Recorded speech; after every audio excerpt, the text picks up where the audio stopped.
Hai,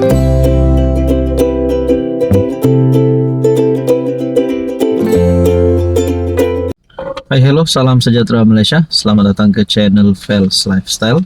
Terima kasih kerana terus setia dan terus bersama di dalam channel ini.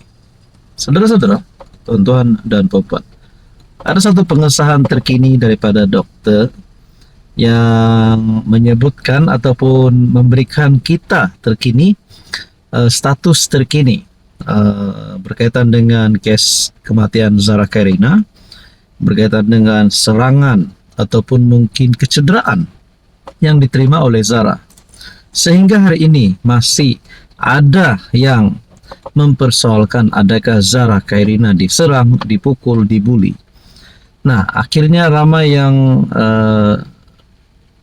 bersetuju, ramai yang berkata adik Zara ini dibuli. Tapi ada satu dapatan terkini yang menyebut dokter mengesahkan tiada kesan lebam darah pada tubuh Zara Khairina. Wow, ini satu dapatan terbaru.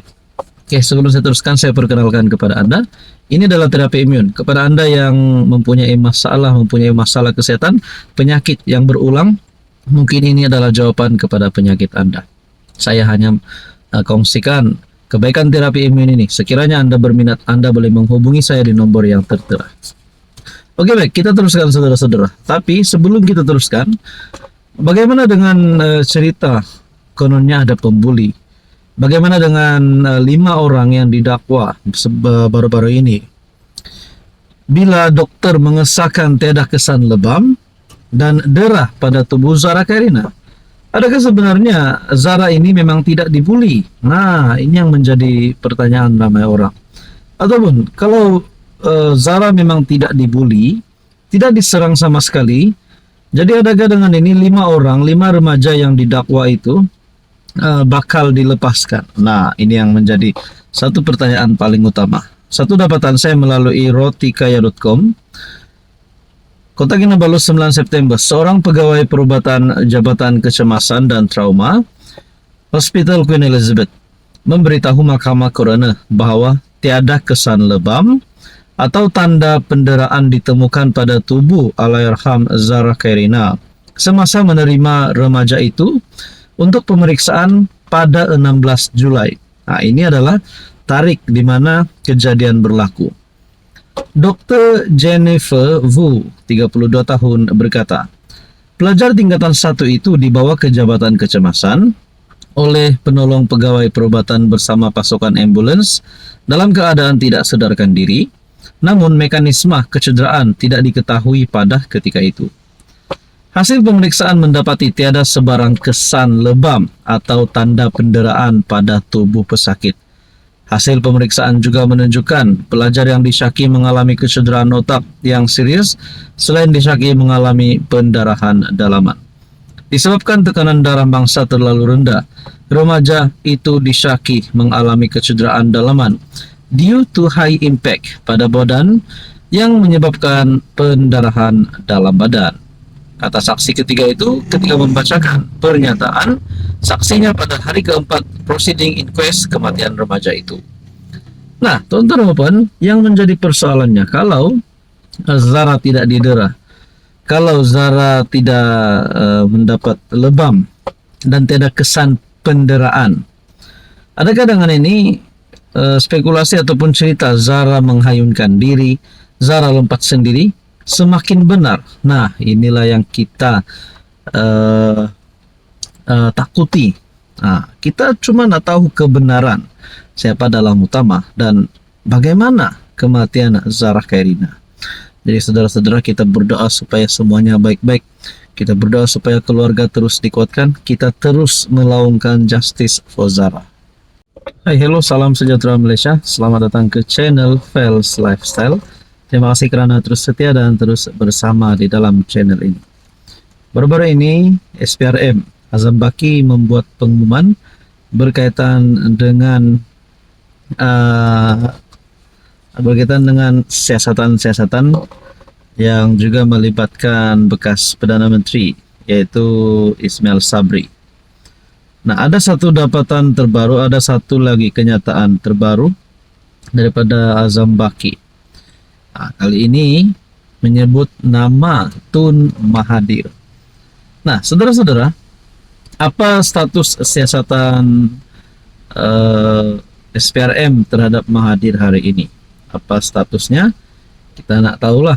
Nah, dan SPRM sudah membuat kenyataan keputusan baru-baru ini akan memaklumkan perkembangan case berprofil tinggi pada hari ini bertarik 9 September. Jadi, saudara-saudara yang saya hormati,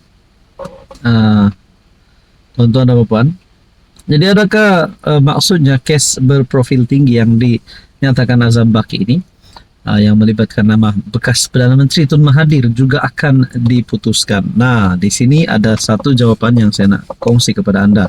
Tapi sebelum saya perkenalkan, sebelum saya share berita selanjutnya, saya nak perkenalkan kepada Anda, ini adalah terapi imun. Kepada Anda di luar sana yang seringkali mengalami penyakit yang berulang, gout tidak pandai sembuh, sakit perut, gastrik, kolesterol, kencing manis, darah tinggi, sakit penyakit kulit, melibatkan penglihatan, dan macam-macam lagi. Sakit bahu, sakit tulang, sakit sendi, sakit urat. Mungkin inilah waktunya Anda untuk mendapatkan terapi imun transfer factor. Produk ini selamat, halal, dan semula jadi. Dan yang paling penting, produk ini adalah kajian saintis yang diluluskan oleh KKM. So, kepada Anda di luar sana yang ingin bertanya tentang terapi imun, Anda boleh menghubungi saya di nomor yang tertera. Nah, saudara-saudara, SPRM baru-baru ini dalam satu kenyataan, siasatan terhadap Mahathir masih berjalan, kata Azam Baki. Adakah dengan ini terdapat peratusan Mahathir boleh ditangkap sekiranya Tun Mahathir ini didapati bersalah? Siasatan terhadap Tun masih berjalan dengan tumpuan kini diberikan kepada aset yang dipercayai dimiliki beliau di UK, United Kingdom, kata Ketua Pesuruhjaya SPRM Tan Sri Azam Baki. Beliau berkata pihaknya kini sedang dalam proses mendapatkan maklumat terperinci daripada pihak berkuasa UK berhubung perkara itu.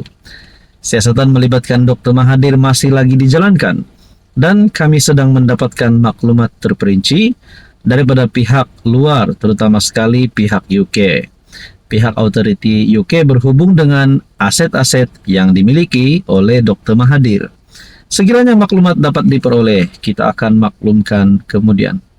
Adakah dengan ini Tun Mahathir sekiranya terdapat kekayaan yang mencurigakan sehingga menyebabkan kesalahan terhadap Mahathir, Mahathir boleh ditangkap sehingga gelarannya boleh ditarik? Nah, ini yang menjadi persoalan. Dan saudara-saudara, maklumat tambahan pada 21 Januari lepas dilaporkan menurut pengisytiharan harta yang dikemukakan kepada SPRM, Tan Sri Mokzani Mahathir memiliki aset bernilai kira-kira 1 bilion, manakala Mirzan sebanyak 246,2 juta. Dan pasti gempar baru-baru ini di mana rumah cucu ataupun cucu Mahathir yang dipecah masuk dan kerugian mencecah 1,8 juta kalau saya tak silap. Jadi berapa kaya sebenarnya Tun Mahathir dan keluarga Mahathir? Apapun, kalau Mahathir ini bersalah bersama dengan ahli keluarganya, mungkinkah ada peratusan ataupun risiko harta mereka disita ataupun mereka diserbu SPRM sehingga kan penemuan timbunan uang juta-juta, berbilion kah, uang emas kah, barang kemas kah, entahlah. Tapi apapun, kita tunggu keputusan terkini dan kita berdoa supaya semuanya baik-baik saja untuk Mahathir dan keluarga Mahathir.